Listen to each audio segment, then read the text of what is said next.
අයිබෝන් මේ අපේ database management system video series එකේ 50 වෙනි වීඩියෝ එක.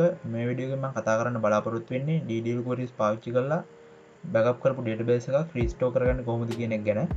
එතකොට අපිට මෙතන question එකේ කියලා තියෙනවා after installing the operating system on the computer the software was reinstalled.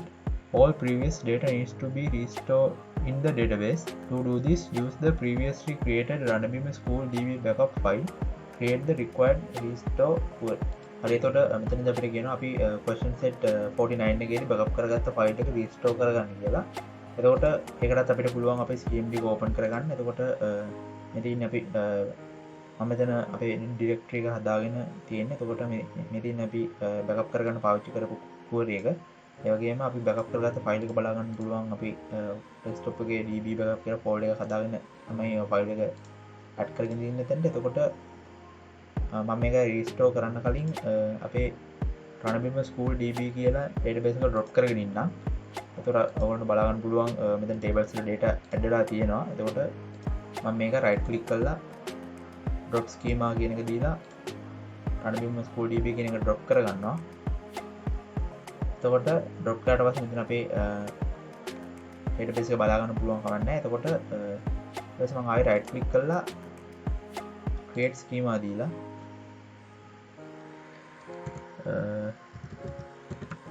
රණබිම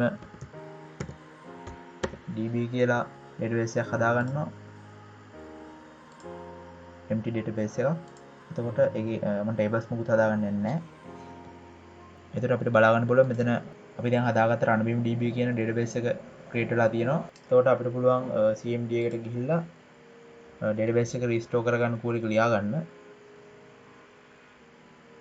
එතකොට එතනදී අපිට කියන්න පුළුවන් මම මෙතන path එක කියන්නේ directory එක හදාගෙන තියෙන්නේ C වල program files වල MySQL server 8.0 එකේ තියෙන bin file එක ඇතුලේ තමයි අපි දැන් ඉන්නේ. එතකොට මෙතනදී අපිට පාවිච්චි කරන්න පුළුවන් අපි backup කරන්න පාවිච්චි කරේ MySQL dump කියන එක. එතකොට අපිට මෙතන පාවිච්චි කරන්න පුළුවන් MySQL කියන software එක. එතකොට dash එකක් දීලා අපිට username එක දෙන්න පුළුවන්.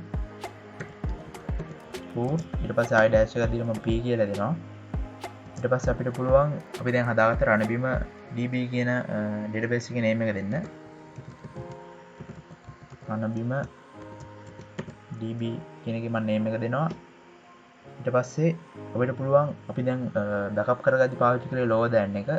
එතකොට restore කරද්දි අපිට පුළුවන් greater than mark එක පාවිච්චි කරන්න. ඊට පස්සේ double quotation mark එක ඇතුලේ අපිට පුළුවන් අපේ backup file එක තියෙන file path එක දෙන්න. එතකොට මම මෙතනින් ගන්නවා file path එක අරගෙන දැන් paste කරගන්නවා. ඊට පස්සේ ආයෙ backslash එකක් දීලා අපිට පුළුවන් backup file එකේ name එක මෙතනින් අරගෙන ඒකත් මෙතනට දෙන්න. දීලා අපිට පුළුවන් query එක execute කරන්න. එතකොට අපෙන් password එක ඉල්ලනවා. එතකොට අපි MySQL password එක දෙන්න පුළුවන්.